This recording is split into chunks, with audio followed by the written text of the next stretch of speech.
Welcome to part 6 of my Criterion Collection, and one thing that I just recently noticed was that in part 1 I mentioned all of the spine numbers, and then I stopped doing that. That might actually be a good thing, because Hard Day's Night was number 711, and the appropriate joke would have required a 2.5-hour round trip. But why don't I at least mention the number 725, which is Eraserhead.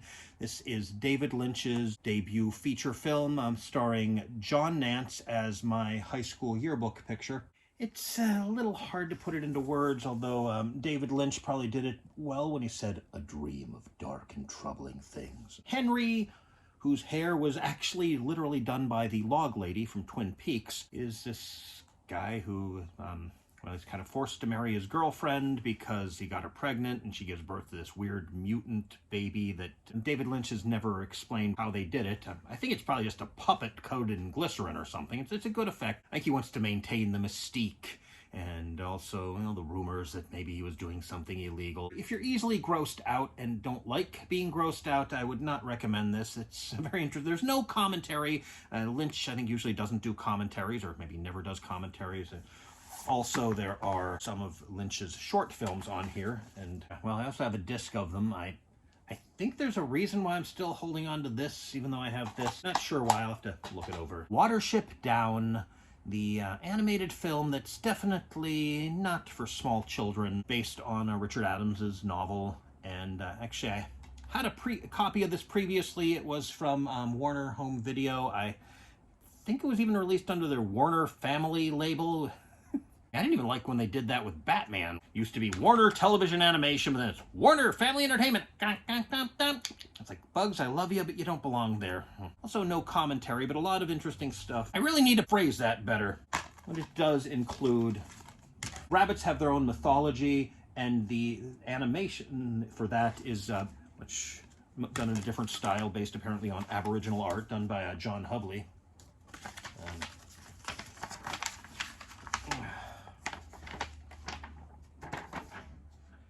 Well, there are plenty of documentaries, a lot of interest. I've got to think of a better word than interesting.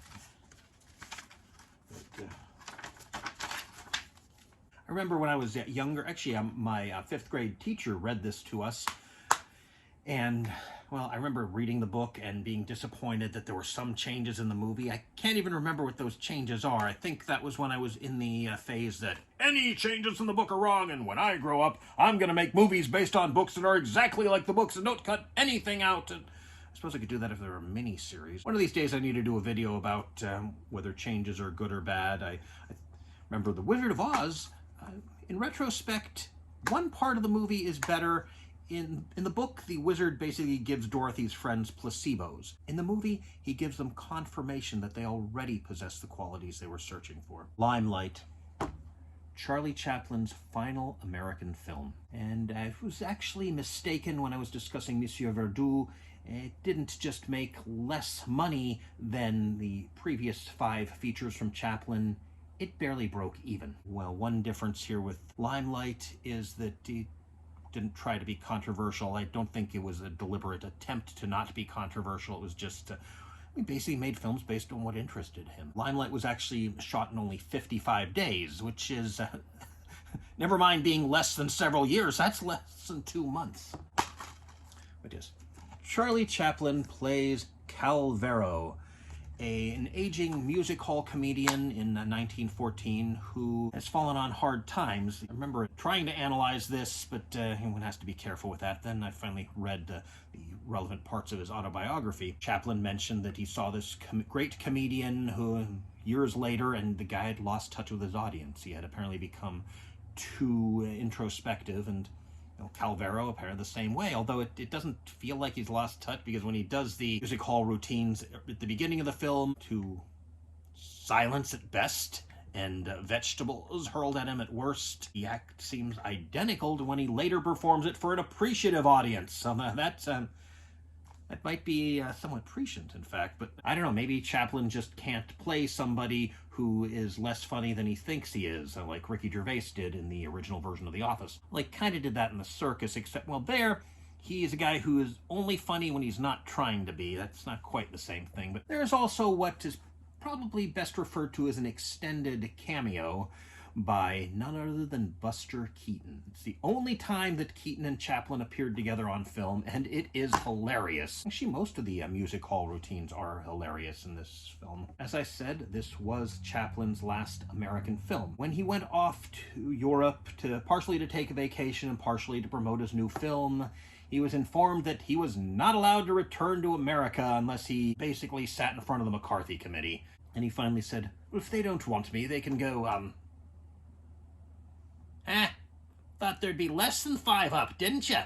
He talks about it in his autobiography. I think it's kind of interesting, though the film apparently was a record-breaking hit in the rest of the world. In America, places boycotted it, so very few people got to see it during its original run, so maybe... Yeah, I remember what I said about an appreciative audience versus an unappreciative audience. I did remember trying to analyze it, thinking that... I remember before reading, or rereading, Chaplin's autobiography, I kind of thought that the message was, well, people don't like that I've changed. Well, here's what would happen if I hadn't changed.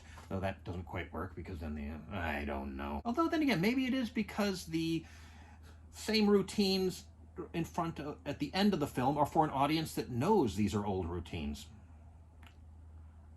I should probably not analyze things too much. And, of course, there are plenty of extras on here, including, well, he does a flea circus themed music hall performance, and there's a scene from a unfinished short where he played a flea circus guy, and a lot of documentary stuff, including, of course, discussing about Chaplin's problems with the House Un-American Activities Committee and all that, and or being accused of being a communist because, well, let's not get political. This is Francois Truffaut's Day for Night. You may remember Francois Truffaut as They Belong Here, Mozambique. Come on.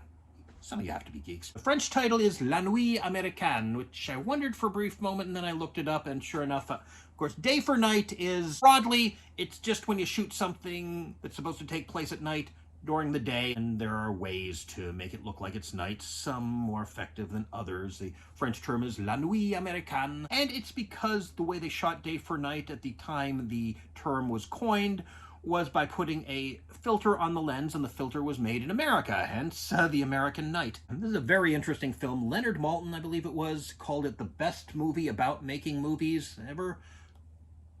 Might be right. Just because he was wrong about Popeye doesn't mean he's wrong about everything. One thing, though, one of the trailers is for an English dub, and that's not included on here, and I kind of wish it was, because one of the characters is an American actress played by Jacqueline Bisset, and, well, she speaks English and doesn't speak French, and there are a lot of characters who speak French but don't speak English, so when they have a conversation, it has to be translated back and forth. Like, how did they do that if the whole thing was dubbed into English?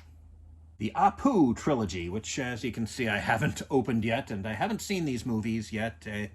My friend Jefferson, I think it was last time there was a Barnes & Noble 50% off sale, was showing off his purchases, and so I thought, oh, okay, well, Jefferson seems to recommend this, so if I don't like it, I can blame Jefferson. So this is number 782, consisting of releases 783, 84, and 85. I don't know too much about it. It's a trilogy of films about an Indian boy growing up. I think it has the same characters over years in between, so the actors age along with the characters. And I was actually tempted to hold up a Simpsons DVD with Apu on it, but I decided against it, because I don't have one. So this is why I don't mind lockdowns. I've got so much stuff I'd like to watch. Hopefully I won't just feel apathetic. Well, I've been feeling less apathetic, so that's good, I guess. Speedy! And you'll never guess who's starring in it. Yeah. I really should have put on contact lenses before doing this. This is, of course, another Harold Lloyd movie, and this is, I believe it was in the commentary where I learned about these glasses. Harold Lloyd was very popular in Japan. In fact, the video game Crazy Climber is inspired by Safety Last. Harold was popular, and therefore his glasses, known in Japan as Lloydo, were popular. And they're so popular that, well, it became a stereotype. And so, you know, if you're trying to do racist wartime propaganda, of course you're gonna use stereotypes. It's not really a good thing, is it? Anyway, Harold plays a young man whose future father-in-law runs a horse-drawn trolley service. Those things actually did exist, though by the time this movie was made, they didn't. And he wants his father-in-law to hold out for a bigger price as the other companies are trying to buy him out. But he has to make sure that they keep the business running, and it's hard because the other guys are trying to sabotage it. They steal the trolley and the horse, but Harold steals them back. And somewhere online, somebody took footage from Speedy and set it to Guile's theme from Street Fighter. Of course, it's a Harold Lloyd movie. It is entertaining, of course. One interesting thing, the opening begins at a section from Coney Island that not long after burnt down. So Speedy is one of the few records of that place. And sadly, back then, everybody didn't have cameras with them at all times, or even at most times. You know, the extras also include some of Lloyd's home movies and some shorts. And it's kind of a shame that he's largely been forgotten, but that is partially his own fault. Number 799. I wonder what number 800 is. Oh, okay. That may or may not make sense because I have no idea right now and I'm adding it in post. Yeah, this Charlie Chaplin guy really gets around. I mean, does Criterion have every one of his movies? No, nor do they have A Duchess from Hong Kong. This is Charlie Chaplin's feature directorial debut, and also a feature debut of Jackie Coogan, the first child star, who later became Uncle Fester on the Addams Family TV series. A picture with a smile, and perhaps a tear. I mean, it's funny, but there's also pathos, there's also sentimentality. It's, well, if you're familiar with Chaplin, then that shouldn't surprise you. It, of course, also includes documentaries about, not only the film, but about Coogan. It also includes Nice and Friendly, which was a two-reeler that Chaplin shot with Coogan ahead of time, quite possibly just to see how well they could work together on film. It's interesting. He plays a father who's taken the family on an outing, and, well, hijinks ensue, right? It also includes footage from the original 1921 release that was deleted for the 1972 re-release, which is, of course, what the film on here is. And one of these days I need to do a film about the trims that Charlie Chaplin made to his films, but I'd kind of like to do it as an overall thing and maybe actually include clips. This also has the documentary I believe I've mentioned a few times, or at least once, about undercranking, about shooting at different speeds in the silent era, and among other things, it explains Harold Lloyd's dance in The Freshman, a fact that was largely lost when they switched to sound, at least for a while. Beyond the Valley of the Dolls, produced, directed, and co-written by Russ Meyer, the king of the nudies, director of such films as Vixen, Mondo Topless, and Faster Pussycat, Kill, Kill. Co-story and sole screenplay credit by... yes. Really, Siskel gave it thumbs down. Technically, no stars. In the late 60s, 20th Century Fox was on the verge of bankruptcy thanks to not only changing tastes, but also some expensive flops, including several lavish musicals, which were given the risky roadshow treatment. Lindsay Ellis did an excellent essay about that, link in the description. One success they did have was Valley of the Dolls, which also has a Criterion release. In fact, it's number 835, right before this one. I haven't seen it, maybe I will now. One thing that was beginning to be successful was the so-called New Hollywood movement, where major studios started giving basically carte blanche to directors, many of them from the independent scene. So Warner Brothers had a big hit with Bonnie and Clyde, Columbia had a big hit with Easy Rider. So 20th Century Fox noticed that Russ Meyer had a big hit with Vixen, which grossed $6 million on a $70,000 budget, and it looked like it cost a lot more than that. It apparently looked like a major studio film. So, well, they figured they could take a risk, especially after having several failures at screenplays for a Valley of the Dolls sequel, including 2 rejected screenplays by the original novelists, Jacqueline Suzanne. And she actually ended up suing the studio for $10 million, and eventually her estate won $2 million in 1975. She died in 1974. But actually, because of this lawsuit, Meyer could not make a direct sequel. There's actually a disclaimer saying that this is not a sequel, and one of the characters, Susan Lake, who was the aunt of one of the protagonists, was originally going to be Ann Wells, one of the characters from the first film, and in fact the screen test, which is one of the extras on here, reflects that. There's also one reference to pills being called dolls in this film, whereas in the previous film they were the titular dolls. And indeed, their risk paid off. The film cost roughly $900,000, and that's apparently including what they paid Ms. Suzanne for the 2 rejected screenplays. And it grossed about $40 million, which I think helped keep the studio above water. It also helped that they released Patton, MASH, and Butch Cassidy and the Sundance Kid, at least 2 of which were also new Hollywood films right around that time. And that's probably also why they don't really mention BVD very much. The official history of the studio doesn't mention it at all, and there's some other book that just briefly mentions it, and heaping it in with Myra Breckenridge and claiming that it was a flop, even though it wasn't. Roger Ebert mentions this in another extra, which is a reunion of remaining cast and Roger, and I think Roger's the only behind-the-scenes person in that video. I didn't much care for it. I mean, it does get super crazy and weird near the end, and that's entertaining. I mean, if only the rest of the film had approached anywhere near that level of weirdness and craziness. I think to some extent it's just that apparently it's a satire, and I don't really get what they're satirizing. I'm not familiar with that.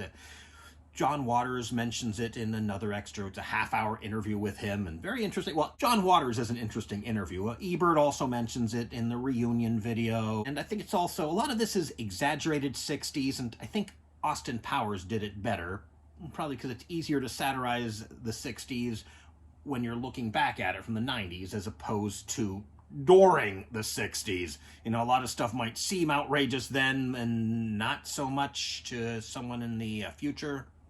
Maybe I should have watched the first film. I might get more of the references that I don't even realize are references.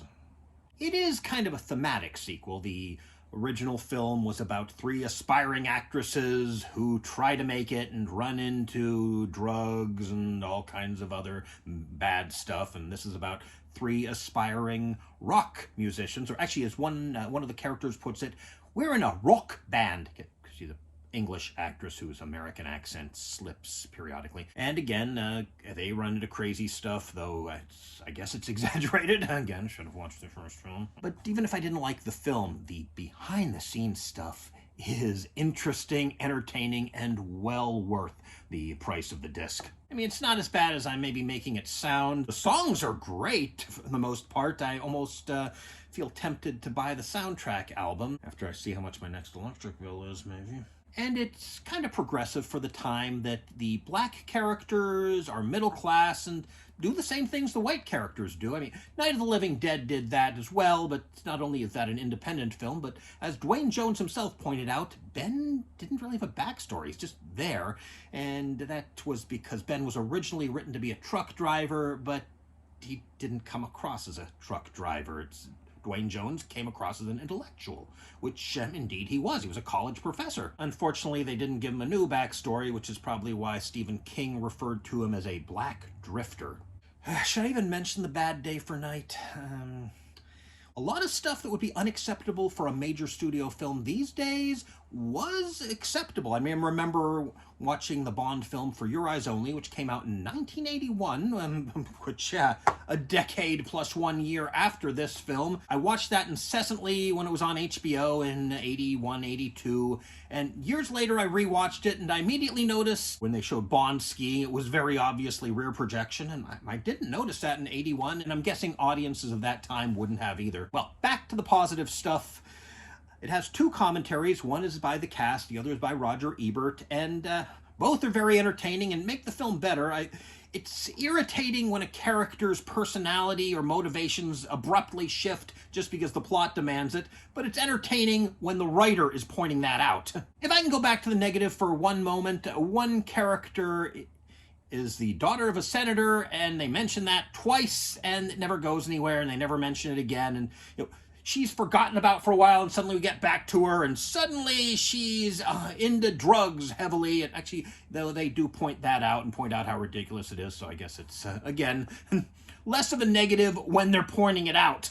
There are also a lot of documentaries and trailers from the time the film was released, no less, and some behind the scenes from that time, and also a booklet. And yes, it's a booklet, not a roadmap or a pamphlet, and it recommends some books about the film industry at the time that I'd like to read, so I probably will in the future here. All in all, I recommend buying the disc, if not the movie itself. Actually, I was dared into buying this. Well, not quite, but a friend on Facebook, and I'd look it up, but it's so hard to do that. Talked about this film and said, when he found out I hadn't seen it, said, "You must see it!" And I also said, well, maybe I will, and I linked to the Criterion ones. Oh, I didn't know it was a Criterion. I'm going to buy it. And I said, okay, I will too, even though it's not on sale yet.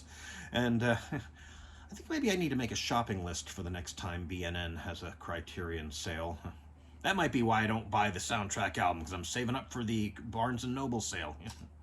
Oh, just one more thing. It also includes an episode of the Incredibly Strange Film Show, complete and unedited, about Russ Meyer. I remember watching that show on USA, and if you're around my age, you might have done the same.